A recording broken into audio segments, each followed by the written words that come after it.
Hello dearies, welcome or welcome back to the channel. If today is the first time stopping by, you're so wonderfully welcome. I hope you're doing well, okay? If you are going to any tertiary school, nursing school, midwifery training school, any school at all, one thing you should know is that your GPA or your grade point average matters a lot. And today's video, we are coming to learn a little math. Fun fact, math is my favorite subject. We are going to be learning a little math on how to calculate your grade point average for each semester, your cumulative grade point average as you go through your training for each year, for each semester, and how that will compute into your final grade point average when you are done with your training.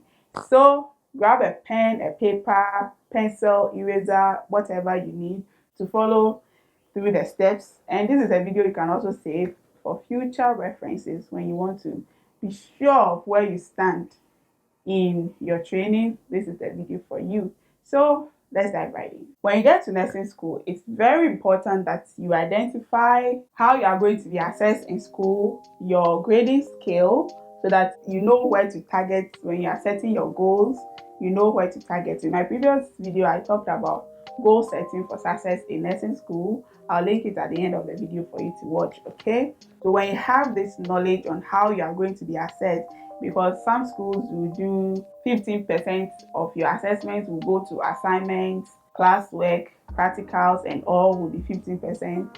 Mid-semester might take 15% and 70% will be for end of semester exams. And these two, the first 15%, which is for assignment, classwork, and practicum, you have control over. So you can strive, go to classes, do your assignments on time, and get that 15 down, because 40 plus 50 is 55%. You will get your pass and move forward. But if you miss assignment, classwork, and all, then you are already in trouble, okay? And then the second one is your mid-semester exams, which is also 15% on its own. And if you get like 10% from there, you know you are moving forward, okay? So get your assessment, know how you are going to be assessed, and take it into consideration whilst you are going through your semester, and also know how the grading system works in your school. For my school, D was fail. So we had the A minus, B plus, B minus, C plus, C, and D was fail. And also know the grade points attached to each of these grading systems. For example, this is the grading system for 37 Military Nursing Training College, and the grade point for A is 4 points, and on and on and on. And also you see D is also failed in their grading system, and that is what you use, because the grades and the grade points is what you'll be using to calculate your GPA. So for you to be able to calculate your GPA, you need your grade, the grade point attached to that grade, and your credit hours. Each course in tertiary has credit hours attached to it. So if we look at this course structure from Sunyani NCC, you see that they have their credit hours attached to each course subject. So anatomy and physiology 1 is 3 credit hours, basic nursing is 3 credit hours. So a credit hour means the number of hours you are supposed to have in class for each week. Each week you are supposed to have 3 hours of classwork on anatomy, or you have 2 hours theory and some hours practical. So for example, for basic nursing, you have 2 hours theory and 6 hours practical. For therapeutic communication, you have 2 hours theory and 6 hours practical. And so it has 3 credit hours. So that's how the system is set up in tertiary or in nursing school, okay? So the credit hours, your grades, and the grade points attached to each grade in the nursing school is what you use to calculate your GPA. So if you are a registered midwife in Sunyani, for first semester, you'll be doing anatomy, basic nursing, microbiology and infection control, therapeutic communication, professional adjustments in nursing and midwifery, introductory sociology, nursing and midwifery informatics. So you'll be doing 7 courses in the first semester, and you are expected to have 17 credit hours each week. So for you to be able to calculate your GPA, let's come to my beautiful table over here. Okay, so on this table, I've just imported the courses for first year from the course outline for Sunyani and the credit hours attached to each course like we saw previously. And then I've given them grades. So anatomy 1 is A, basic nursing B minus. That's assuming at the end of the semester these are the grades you got or someone got for the first semester. Microbiology B plus, C plus for therapeutic communication, A for professional adjustments in nursing and midwifery, B for introductory sociology and nursing and midwifery informatics, C. And these are the grade points attached. If we go back and look at the grading scale for the 37 Military Hospital Nursing and Midwifery Training School, this will be the grade points attached to the grades that this person got. Okay, so for us to move on to the next point, we need to multiply the credit hours by your grade points or the grade points attached to the grades you got for that semester, because when we come to this place, GPA is equal to the sum of your GPA times credit hours divided by total credit hours. It's supposed to be total credit hours. Credit hours. Okay. So that is the GPA. So now we have to find your GPA, your grade points. We have to find your grade points, which is this ones here, multiply by your credit hours. Okay, so this 4 times this 3 will give us 12. 3 times this 2.5 times the credit hours for basic nursing will give us 7.5. This one will give us 7. 6, 8, 6, and 3. Okay, so that is your grade points multiplied by the credit hours attached to each course. So now we have to find the sum total of your grade points multiplied by your credit hours. Okay, so we have to add this one together. Let me bring out my calculator here. So add the grade points 12 plus 7.5 plus 7 plus 6 plus 8 plus 6 plus 3 is equal to 49.5. Okay, so the total of this one is 49.5.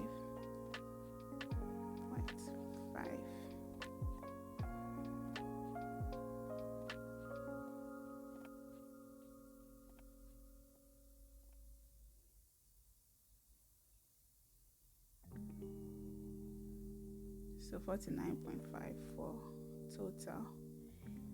And here we have to also calculate the total credit hours, because we have to divide by the total credit hours. So this one from the table, we know that the total credit hours for first term is 17. And even if you add 3 plus 3 plus 2, that's 8, plus 3, 11, plus 2, 13, plus 2, 15, plus 2, 17. So making 17. So now for us to calculate the GPA for the first semester, we will do the 49 49.5 divided by 17. Let me enlarge that for you to see properly.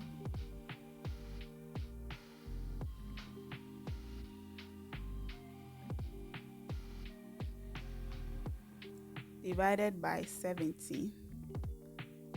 So bringing up my calculator again, that will be this 49.5 divided by 17, which will give us a GPA of 2.9. Okay, so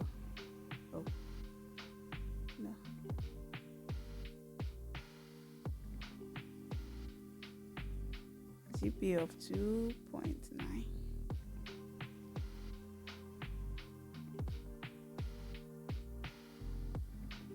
So that is your GPA after the first semester of exams. That is what you got for the first semester.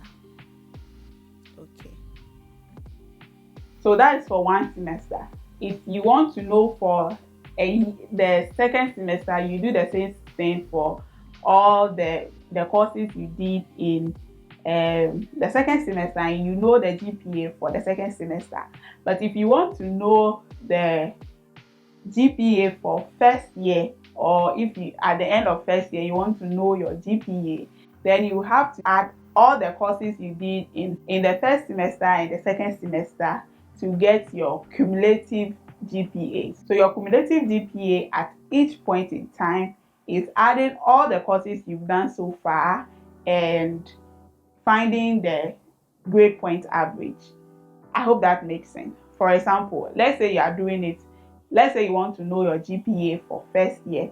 For first year, we are still going to use the Sunyani NTC. For first year, you do 7 courses in first semester, and you do first aid, emergency and disaster management, statistics, psychology, anatomy 2, health promotion, personal and environmental health, and nutrition and dietetics for the second semester. So if you want to know your cumulative GPA for first year, you have to add first aid, statistics, and all the courses you do in the second semester to the one we just calculated. So you add it here. So I did that. I gave grades to the second semester courses and their grade points.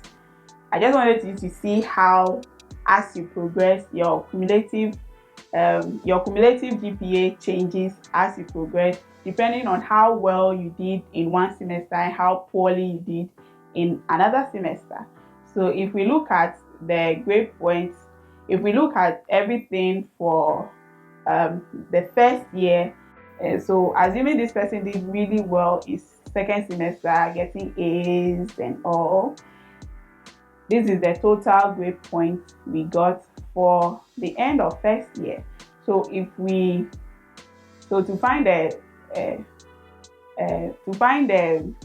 cumulative grade point average for the first year, let me bring up my calculator again. Okay, I have to. Okay, so we will divide the 113 by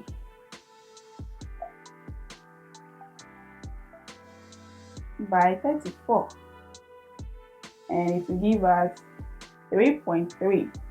So then your grade point average, your GPA for the first year is 3.3. So because this person did very well in the second semester, the GPA has increased. And this is how it will keep changing throughout your training, depending on how well you perform each semester. Okay? And if you fail or defer in a course, it will affect your GPA greatly. So you have to be mindful of that. So now you understand how to calculate your cumulative GPA. So you can do it so when you get to the end of second year, you can do from first year to second year, what is your GPA? And finally, at third year, after the last semester, you can also calculate and see your final GPA for your training after your 2 years or your 3 years of training or your 4 years of training. What is your GPA? So, for example, by the time you are finishing your midwifery training at Sunyani NMTC, you'll be doing about 37 courses. So let's just assume I've given each of the courses grades, and I've already gone ahead to multiply the credit hours by the grade point attached to each grade that this person might have gotten at the end of each semester assessment. So I've done that for the 37 courses. So at the end of the 3 years training, your credit score or the credit hours you are supposed to do, the credit hours will add up to 99, and per the grades I've given each course and multiplying it by the credit hours and multiplying the grade points by the credit hours, we have a total of 310.5.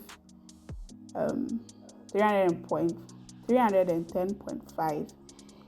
So this is for the 3 years, the 37 courses.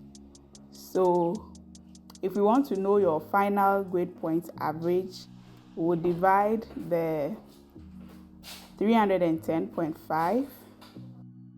We'll divide the 310.5 by 99. So at the end of your training, your GPA will be 3.1 GPA. Okay, and that is what will determine your qualification or the class you get when you graduate. So some schools, 3.6 to 4 is first class, and second class upper division is 3.0 to 3.59. Second class lower division is 2.0 to 2.99, and third class is 1.5 to 1.99. Pass is 1.0 to 1.49, and fail is 0. But in nursing schools, the minimum grade point average you should get for most schools is 1.5. If you get below 1.5, you might be repeated. And if you watch this video, I talk about deferral in nursing school, and that is the criteria they will use to defer you or trail you or repeat you in nursing school. Now, whilst you are going through your training, you should also have in the back of your mind that after your basic training, you would want to progress in the university to go and do a post-basic program or. In some of the universities, if you don't have at least 2.5 GPA from your diploma training, you can't join any post-basic program from level 300. You have to start from either level 200 or level 100. So bear that in mind. Let that be at the back of your mind whilst you are going through your training. So if nothing, get at least 2.5 GPA. Your GPA should be 2.5 so that your progression will be easier. And if you have a degree, and if you are getting a degree, you also need to have at least second class lower so that you'll be able to do your master's. What you get at the end will affect your future, and that should be a guide for you to know that even if nothing, say manye be cry 2.5, so that progressing becomes easier, because one extra year of paying school fees or going through a training that you are already familiar with just because you didn't get enough GPA, like a higher GPA, it sounds ridiculous, but that is what it is. So bear that in mind and let it guide you. I hope I have not succeeded in confusing you with my mathematics. If you're confused somewhere, go over it. And if something is still not clear, let me know in the comment section. I hope this is helpful. Like it, share, and subscribe if you've not done that yet. And I'll see you in my next one. Bye.